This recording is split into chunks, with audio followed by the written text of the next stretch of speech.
রিয়ামনির সাথে আপনার কি বিয়ে হয়েছে? আস্তে আস্তে ওনার সাথে আমার একটা সম্পর্ক হয়, ওনার মেয়ের সাথে আমার একটা ফ্রেন্ডলি সম্পর্ক হয়ে যায়।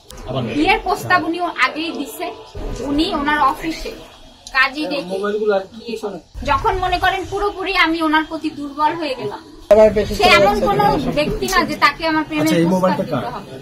রিয়া হচ্ছে আমার মিডিয়ার, তুমি হচ্ছে আমার ঘরে। তার বড় মেয়ের বয়স হচ্ছে 18 বছর, 17-18 বছর। ভাই আমি মিডিয়ার মেয়ে না। যদি অস্বীকার করে যে আমি তার বউ না, তাহলে সে ধর্ষক।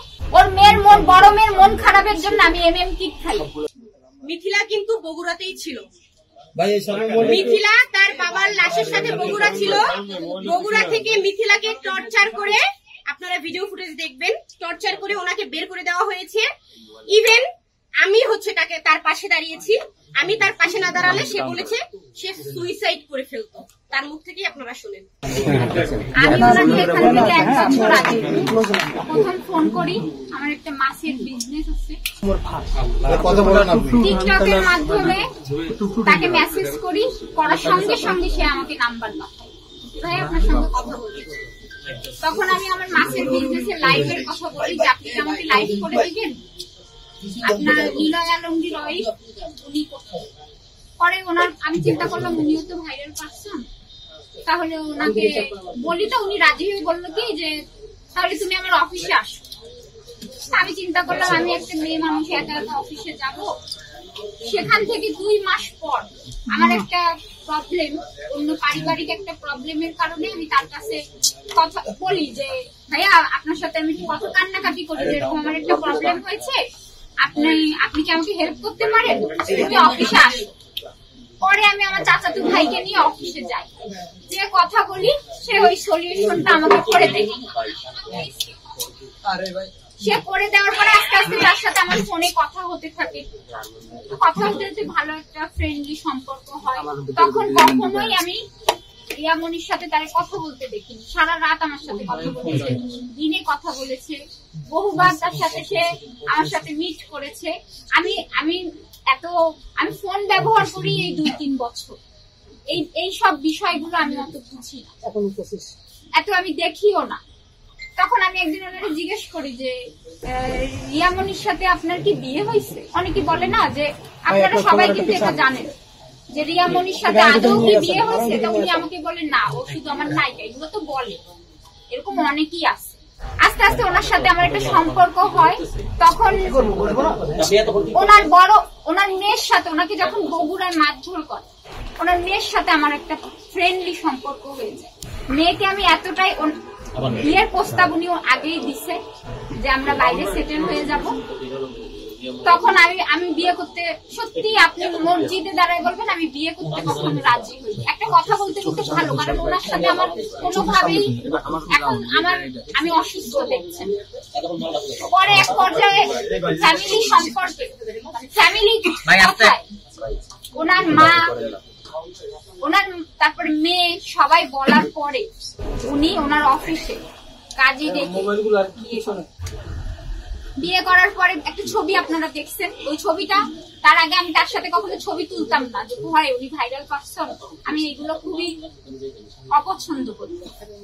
পরে তখনও কিন্তু রিয়ামনির সাথে তার কোনো ঘনিষ্ঠতা আমি দেখি না। আমি মসজিদে দাঁড়াই, পরে উনি তো নামাজও পড়ে না।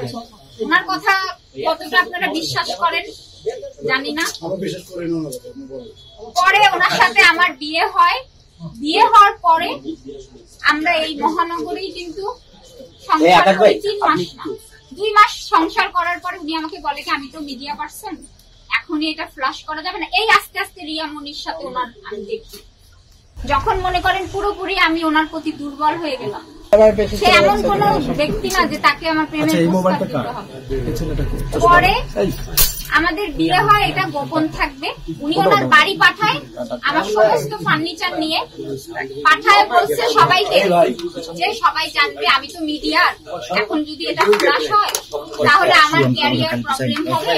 তুমি তো আমাকে অনেক ভালোবাসো, পারবো না, কেন পারবো না? তুমি যদি সব ঠিক হয়ে যাবে। আর এই কথাটা উনি বারবার বলতো যে রিয়া হচ্ছে আমার মিডিয়ার, তুমি হচ্ছে আমার ঘরে। তার বাড়ি আমার নিয়ে রাখে। বাড়ি রাখার পরে এক পর্যায়ে রিয়া একদিন আমি তাকে একটা তার মেয়ে কান্নাকাটি করছিল, দাদির সাথে ঝগড়া হয়েছে, আমি বলছি কি এরকম মেয়ে কান্নাকাটি করলে আমি কিন্তু এখান থেকে তখন এই মেসেজটা রিয়া পেয়ে যায়। ও কোরআন শরীফ ছুঁয়ে বলল, এই মেসেজটা পাওয়ার পরে ফোনে ওর সাথে আমার বোঝে নিত, সেও আমাকে অ্যাটাক করে, আমিও করি, দুইজন কথা কাটাকাটি আমাদের হয়। পরবর্তীতে ও জানার পরে ও কিন্তু বগুড়ায় যায়, যে আমাকে দেখে। তারপরে আলমের সাথে ওই ওর আমার রূপটা আস্তে আস্তে আমার কিছু কিছু কথায় আমার খারাপ লাগে, যে আমি একটা কথা ওরে বলতাম, আমি কিন্তু ঘাড়ে উঠে যাওয়া মেয়ে না, আমি লক্ষ টাকা খরচ করে আমার ঘরের, আপনি মহানগরে যে বাসায় ছিলাম শুনবেন, বলতো কি এত ফার্নিচার একটা ঘরে থাকে, ওর পুরো ডুপ্লেক্স বাড়ি ভরে গেছিল। মহানগরে বাসা ভাড়া নিয়েছিল, আমি বলেছিলাম আপনারা বিশ্বাস করেন।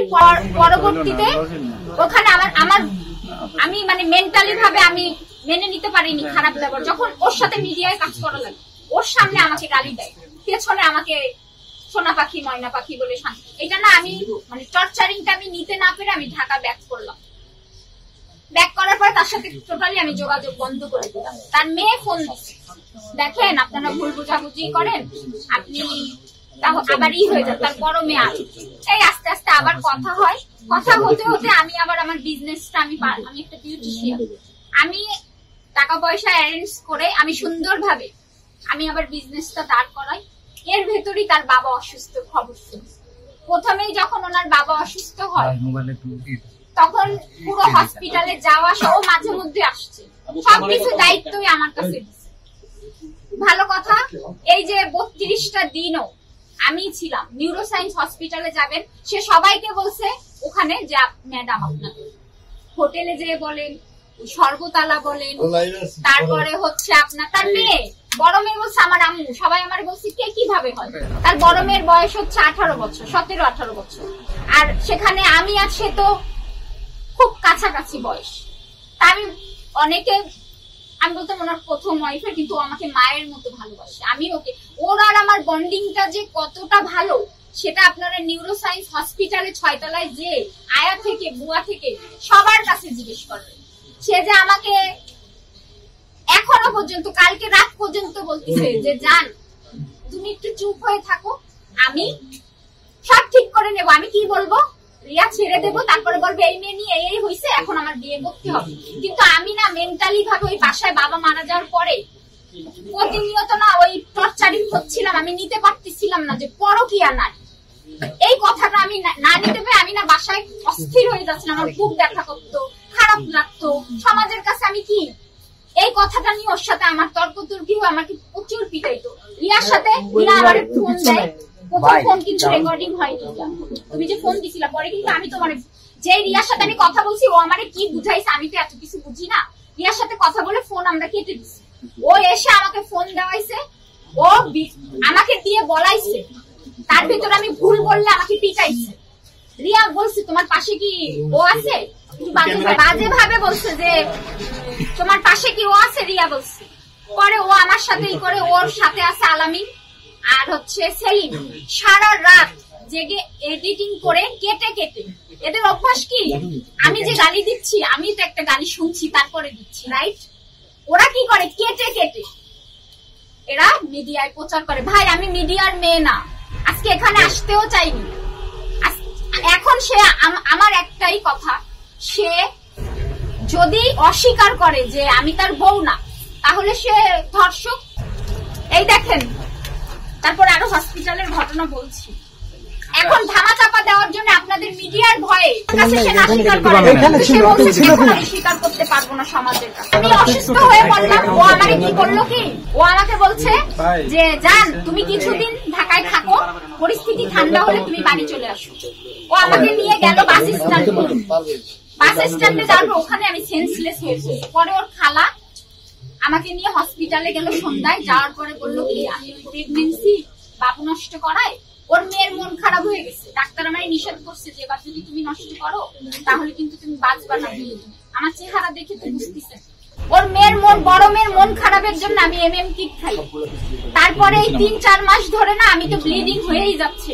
আমি ওই ওর বাবারে নিয়ে দৌড়াদৌড়িতে আমি নিজের দিকে খেয়াল করি। পরে হচ্ছে ওনারা কি করলো, আমাকে আলিফ ক্লিনিক, ওনার মা বলছে কি সরকারি হসপিটালে নাও, আলম বলছে ও যাবে না, সরকারি হসপিটালও চিকিৎসা নেবে না। পরে আলিফ ক্লিনিকে ওর খালা নিয়ে গেল, নেওয়ার পরে আলোচনা করে বলছে কি যে ফুল থাকে না ওইটা রয়ে গেছে, ওটা ইনফেকশন করে ফেলছে, ইমিডিয়েটলি ওইটা হচ্ছে ডিএনসি করাইতে হবে।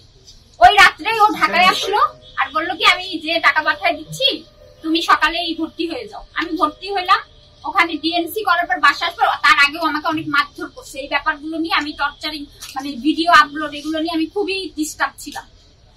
আমার এখানে মারা, মাজায় মারা, পিঠে মারা, ওর মাটা সবার সামনে। ওদের এখন একটাই গায়ে জ্বালা, ওর মা ফ্যামিলি সবার, যে আমি একটু সরে যাই, কারণ তাদের ছেলেকে এই ব্যাপারটা নিয়ে ওকে ব্লেম দাও, এই ব্যাপারটা নিয়ে হচ্ছে তাদের ছেলেকে বাঁচাইতে হবে। কিন্তু আমি তো একটা অসুস্থ, আমি আসার পরে আমি ঘুরে ঘুরে পড়ে যাই।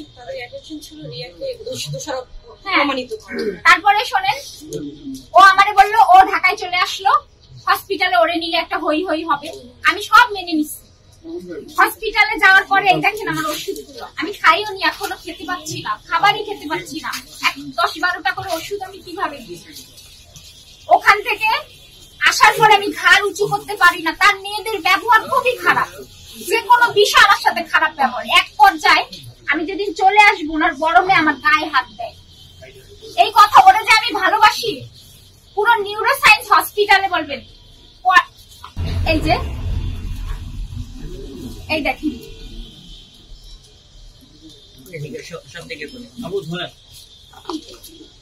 এগুলো আপনার ছবি নিয়ে নিয়েন। এই যে দেখেন আলম, আর ওখানে আপনি আলিফ ক্লিনিকে যে সিগনেচার ওর বড় মেয়ে করছে, ও তো চলে আসছে ঢাকায়, খালা সিগনেচার করতে পারে না, আলো সিগনেচার করছে যে মেয়ে। ওরা কিন্তু রাতকে দিন করতে পারে, দিনকে রাত করতে পারে। এটা হওয়ার পরে আমি কি করলাম, আমাকে বললো কি যে আমার বাসার থেকে বের করে ওর কর্মচারী জনিকে দিয়ে বগুড়া বনানী নামে এক জায়গায় আমাকে রেখে চলে গেছে। তখন না আমি এত কষ্ট লাগছে যে আমি অসুস্থ, ঠিক আছে সে আমার হাজবেন্ড, তাকে ভালোবাসি, তাকে বাঁচানোর জন্য ওয়াইফরা মিথ্যা বলবে না, বলতেই পারে ভাই। আমি তখন না আমার এত খারাপ লাগছে, ও তো একটা লোক দিয়ে ঢাকায় আমাকে পৌঁছাইতে পারতো, যে তুমি অসুস্থ ঢাকায় একটা লোক দিয়ে আমাকে পাঠাইতে পারতো। বনানী দিয়ে যাওয়ার পর আমার অনেক কষ্ট লাগে, আমি থানায় চলে যাই, কোন থানায় যাইতে আমি তো বুঝি না। কাহালু থানায় গেলাম, ওখানের মানুষ বললো সদর থানা যাই। সদর থানার লোক দেখে বলতেছে আপনার অবস্থা এতটাই খারাপ, আপনি আগে হসপিটালে ভর্তি হন। হসপিটালে ভর্তি হওয়ার পরে তো চিকিৎসা চলছে,